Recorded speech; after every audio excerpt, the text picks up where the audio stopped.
In Miletus, beside the sea, Thales watched the changing world.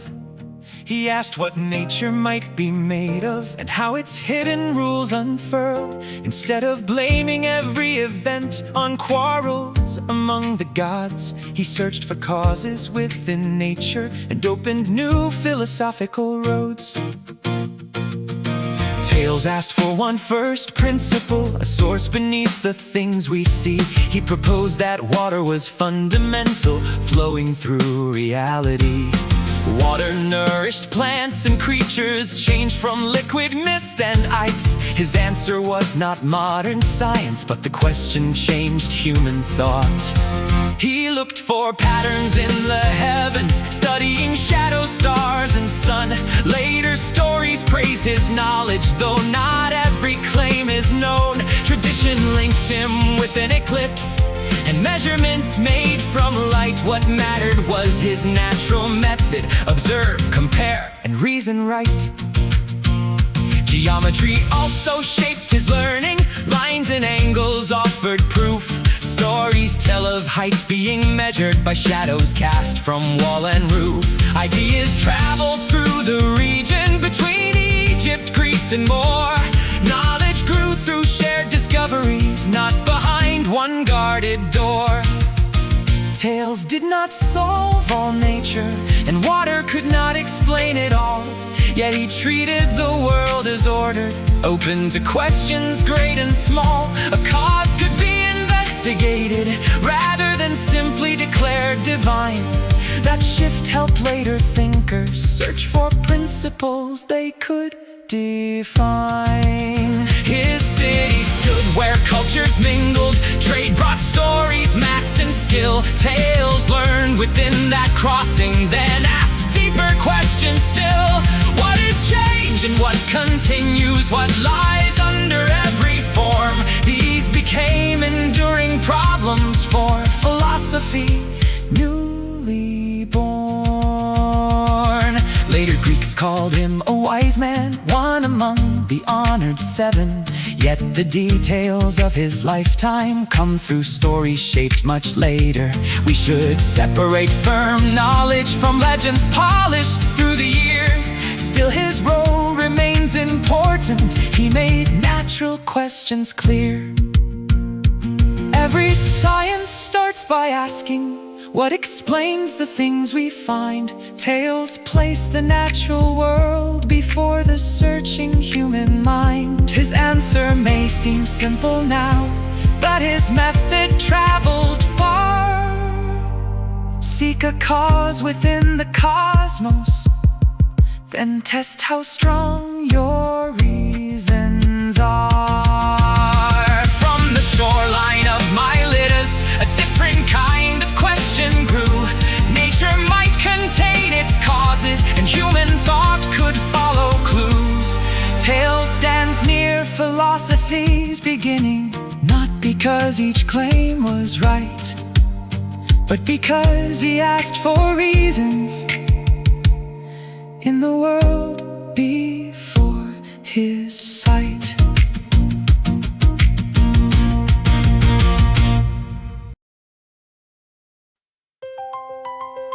Pythagoras crossed the ancient seas, then taught in southern Italy. He gathered students into a community built on study and discipline. Numbers seemed to shape the cosmos, music, motion, form, and space.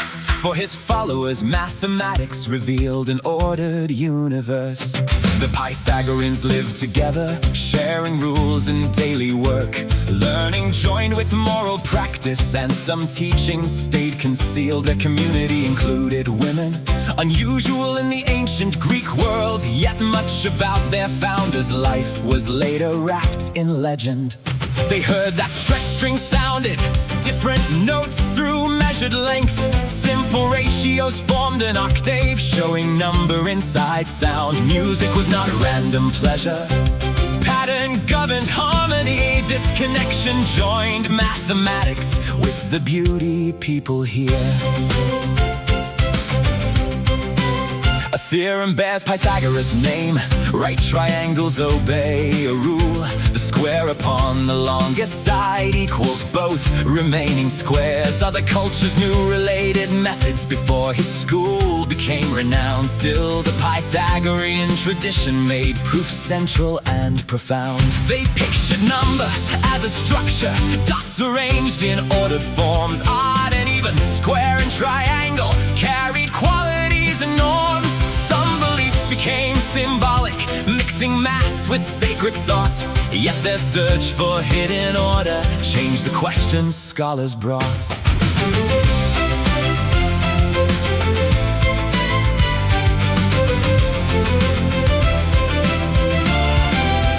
Pythagoras taught that living beings shared a soul that could return. This belief in transmigration shaped how followers chose to live.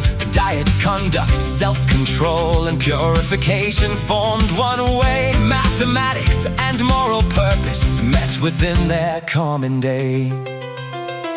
Then irrational proportions challenged neat numerical dreams. Not all lengths could be expressed as ratios of whole numbers. That discovery showed that knowledge could disturb a trusted view. Mathematics grew more powerful when it faced what seemed untrue. History cannot always separate Pythagoras from his later school. Many findings linked beside him may have grown through shared research. Still his name became a symbol for a universe shaped by form, where music, number, proof, and ethics joined within one ordered thought. From a vibrating string to triangles, patterns crossed the world he knew. Pythagorean questions taught us numbers can reveal what things do. Legends gather round his lifetime, but the influence still remains. Seek the structure under nature and explain it through relations.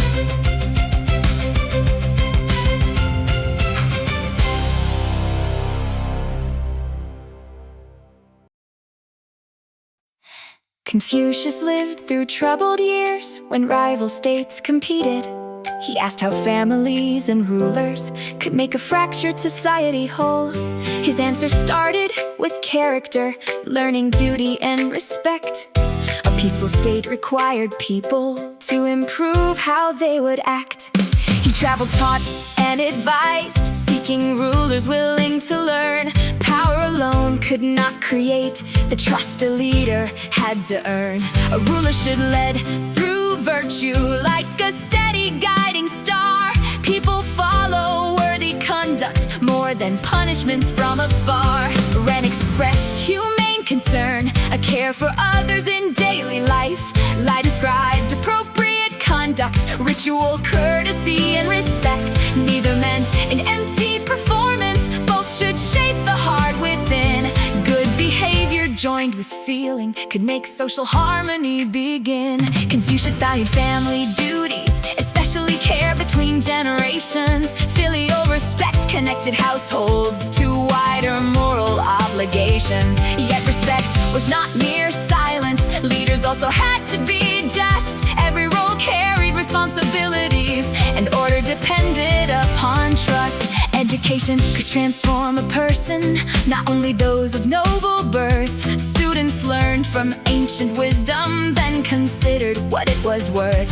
Study needed deep reflection, practice, patience, and review. To repeat without understanding was not enough to make one true. But Junzi was the noble person, noble through conduct, not through blood. Self-control and honest judgment made a person wise and good. Words should match the roles we carry, names should fit the things we do. When language, duty, and behavior aligned, society strengthened too. His followers preserved discussions in the work called the Analects.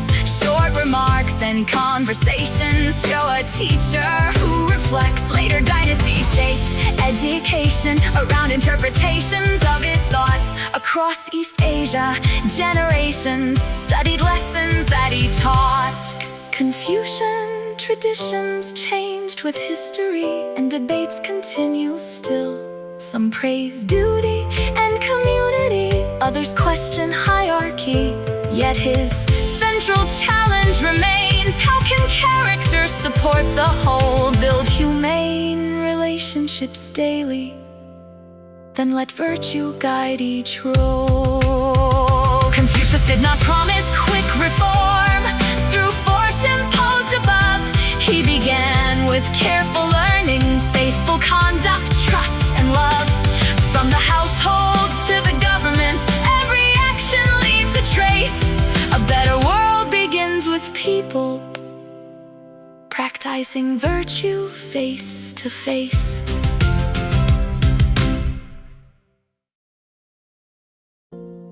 Tradition speaks of ancient Laozi, a keeper of records leaving court. His historical life is uncertain, yet his attributed words endured. The Tao Te Ching uses brief verses to explore the way beneath all things. It praises quiet, natural balance, and power that does not need to shout.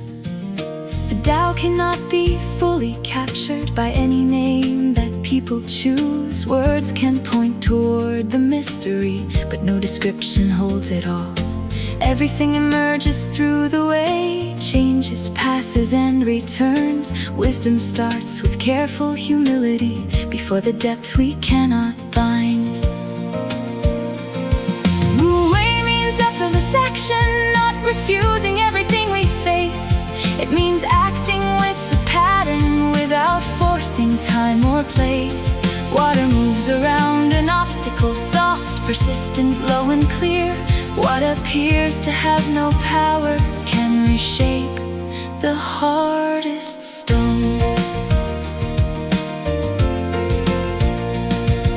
Laozi, question, restless striving, competition, pride and excess. More possessions may create more fear of loss and emptiness. Simplicity can free attention, moderation quiets desire. A life with fewer needless struggles may contain a deeper strength. Opposites depend upon each other, high and low and short and long. Beauty helps us name what is ugly. Silence gives a place to song. Being shapes the useful object, while empty space lets it be used. The open center of a vessel makes the vessel serve its role.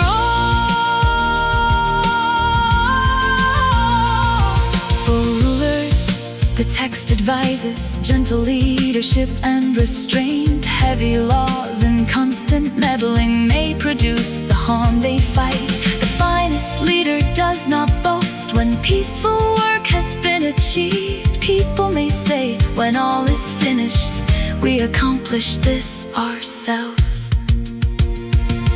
Taoist traditions grew beyond one text or one uncertain sage. Practice, ritual, art, and medicine developed through a later age. Nature, balanced breath and stillness took on many different forms. Laozi's attributed teaching remained a source across the world. His message is not passive weakness, nor a rule to never strive. It asks whether forceful action moves against the grain of life. No one effort becomes excess, no unyielding may be wise. Like a river finding passage, strength can wear a softer guise. The way continues without boasting, giving life yet claiming none. Laozi asks us to consider what our constant striving has done. Leave some room for quiet movement. Choose simplicity where you can. The soft may overcome the rigid, and the small may guide the grand.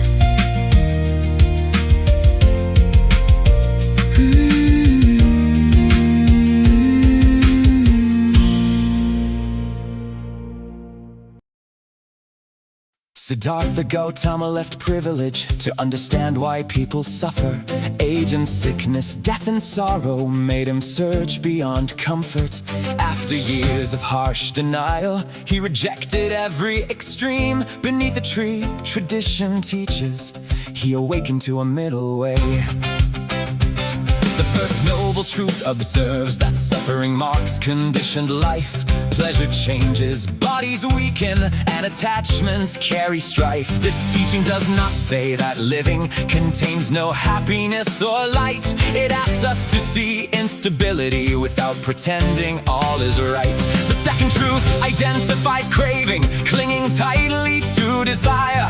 We demand that things stay constant, though the world will still transform. Thirst for pleasure, self and status keeps dissatisfaction near. When identity grips experience, loss and change awaken fear. The third truth says release is possible. Craving does not have to rule. Nirvana names the liberation from the fires that bind the mind. It is not simple disappearance, nor a prize possessed by one. It points toward awakened freedom when grasping and delusion end. The fourth truth gives the practice, the noble eightfold path. Right view, intention, speech and action, livelihood, effort, mindfulness. Concentration joins these elements. Ethics joins with mental training. Wisdom grows through lived attention, not through words repeated only. Impermanence shapes all conditions. Everything assembled changes. No fixed self remains untouched. Behind our shifting thoughts and bodies, seeing this can loosen clinging and increase compassion to other beings. Fear and suffer just as we ourselves can do. The Buddha taught communities of monastics and lay followers. The Sangha carried teachings onward across languages and lands. Many Buddhist schools developed, differing in belief and practice. Yet the path of mindful wisdom remains central through the change. Avoid the chains of luxury, avoid the harm of harsh denial. Walk the middle way with balance, testing insight through your life. Notice feeling, thought and action. See them rising, see them pass. Compassion grows when we remember nothing fixed can always last. From a prince who sought an answer came a path still followed now. Suffering should be understood and its causes can be weakened. Through ethical and mindful practice, wisdom changes how we see. Siddhartha's search became a teaching on compassion and release.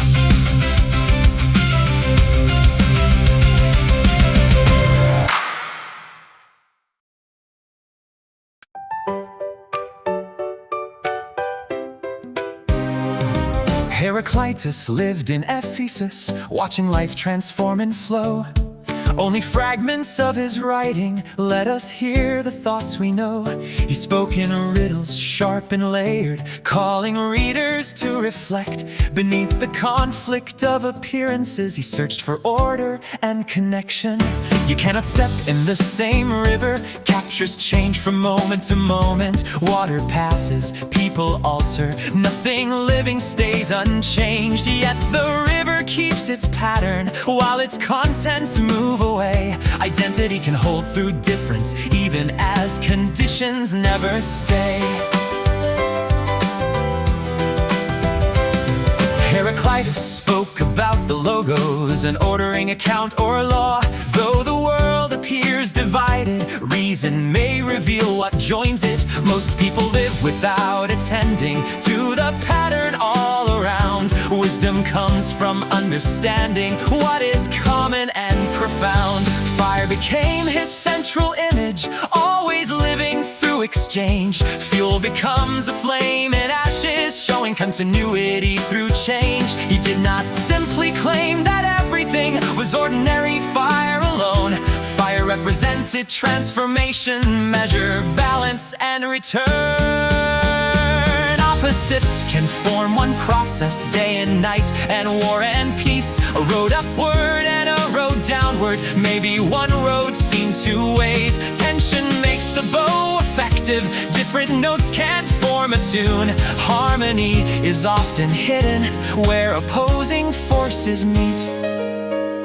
Conflict, in his difficult language, was a force that shaped the world, not a praise of human cruelty, but a claim that difference matters. Without contrast, forms grow unclear. Without tension, change may cease. Order does not always mean the disappearance of dispute.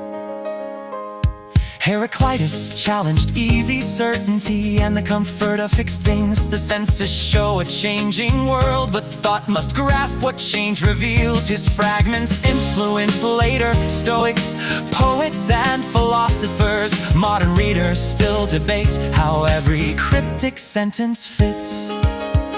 A flame persists by being altered, a river lasts because it moves. Unity does not require sameness, and a pattern need not freeze. Look beneath opposing surfaces, listen for the common law. Change itself may hold an order more enduring than we saw. Heraclitus leaves no simple system, only fragments burning bright. He asks us not to fear the movement that transforms both day and night. Life continues through becoming, different shapes the whole we know. In the tension of the changing world, a hidden harmony may flow.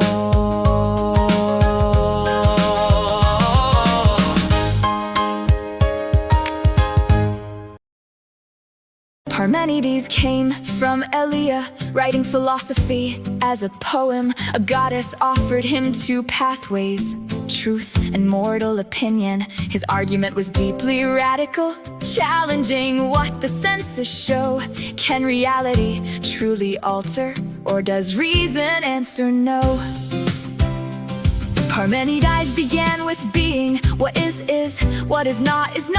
We cannot think complete non-being, for thought must think of something from this strict starting principle. He built a difficult design. Reason, not appearance only, had to guide the searching mind. If being came from what was nothing, nothing would have caused its birth. If it vanished into nothing, how could nothing take its place? Therefore being was ungenerated, deathless, whole, and without end. This conclusion opposed the changing world, our ordinary senses present. Movement also raised a problem. Where could being move or go? Empty space would count as non-being, which his argument would not allow.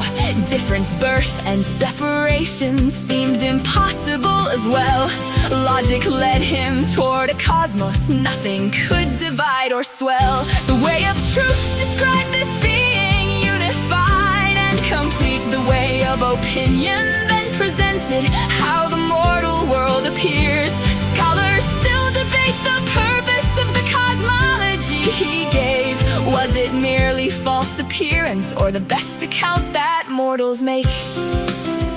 His challenge forced later thinkers to explain both change and permanence. Empedocles proposed four elements. Atomists offered void and atoms. Plato studied stable forms. Aristotle analyzed becoming.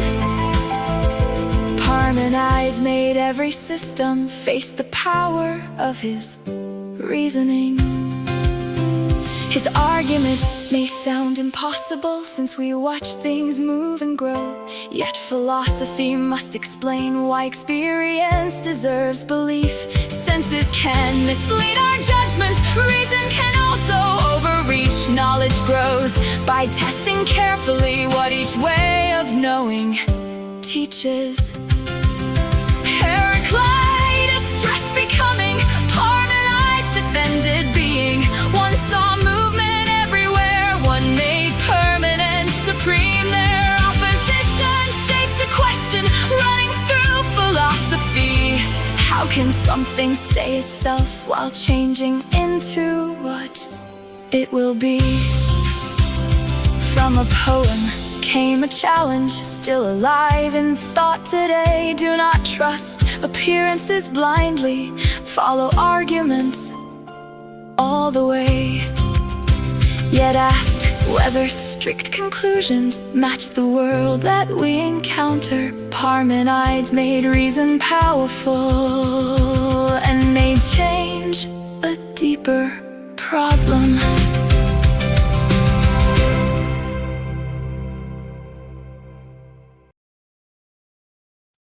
In ancient Athens, Socrates walked through markets, streets, and squares. He questioned citizens and leaders about the beliefs they claimed to hold. He wrote no books in his own hand, so others carried on his voice. His life became a lasting image of inquiry, conscience, and choice. Socrates rarely gave a lecture with a finished truth to learn. He asked a sequence of questions and examined each return. What is justice, courage, goodness? Can a virtue be defined? Every answer faced another that revealed a gap behind. This method tested confident opinions, not to humiliate alone. A person might discover contradictions inside what they thought was known. Recognizing our ignorance could become a wiser start. Intellectual humility opened room for truth and growth. He linked knowledge closely with ethics. How should human beings live? Wealth and status mattered less than care for character and soul. An unexamined life, he argued, failed to use our human power. Daily choices needed questioning, not reflection at the final hour. Young Athenians gathered near him, fascinated by debate. Some admired his independence, others feared his influence. The city carried wounds from conflict, political defeat, and change. In that tense and troubled setting, his public questioning seemed dangerous. Athens charged him with impiety and corrupting younger minds. Socrates answered before the jury, defending how he spent his life. He would not promise to stop questioning, even to escape the law. The jury found him guilty, and a death sentence followed. In prison, friends proposed an escape, but Socrates refused to flee. He accepted the city's judgment, though he challenged its decree. He drank the cup containing hemlock, calmly speaking until death. His final hours became a symbol of conviction under threat. Plato wrote dramatic dialogue, Xenophon preserves him too. Their accounts do not match completely, so the historical man is blurred. Yet the Socratic way continues. Ask, define, examine, test. Do not confuse a strong opinion with a reasoned, grounded answer.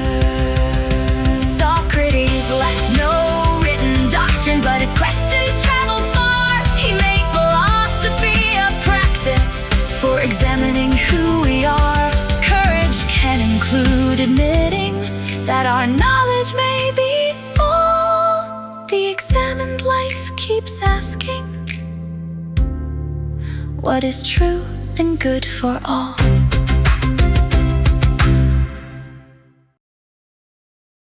Mozi lived in ancient China during conflict among states. He challenged costly ceremonies and the privilege of the great. A teaching should improve the world, not merely sound, refined, or wise. He judged ideas by consequences for the people and their lives. Mozi taught impartial caring, concern extending beyond one's clan. People naturally love their families, but care should reach another's home. If states respected other states, as each one valued its own land, war and theft would lose their logic, and cooperation could expand. He strongly criticized aggression, calling conquest organized theft. Killing one person counts as murder. Why praise thousands killed in war? Power could not make injustice into something right or grand. His followers helped defend small cities threatened by attack. The Mohist valued useful knowledge, measurement, argument, and skill. They studied logic, optics, mechanics, and defensive engineering. Ideas needed clear distinctions, claims required supporting grounds. Their practical and analytic work left important early records. Mozi opposed extravagant funerals, lavish music, and court display. Resources used for elite splendor could relieve the poor instead. He did not reject all pleasure simply because enjoyment harms. He asked whether public spending fed the people and reduced alarm. Officials should be chosen by merit, not by family rank alone. Capable and ethical people should be raised to serve the state. Leaders needed common standards and attention to those below. A government proved its value through the benefits people know. Mozi appealed to heaven's intention, which he linked with moral care. He believed that ghosts and spirits could encourage people to be fair. Later readers may reject the religious grounds that he employed, yet his arguments for equal concern still challenge narrow loyalties. Confucians praised inherited rituals. Mozi asked what they achieved. Should tradition hold authority when the hungry are not relieved? His strict concern for usefulness could overlook art's human role. Still he placed the common welfare at the center of the whole. Impartial care, resistance to war, merit, thrift, and practical thought. Mozi built a moral program for the peace his age had sought. Care beyond the closest circle, judge a policy by its effects. His ancient challenge still asks leaders whose lives their choices protect.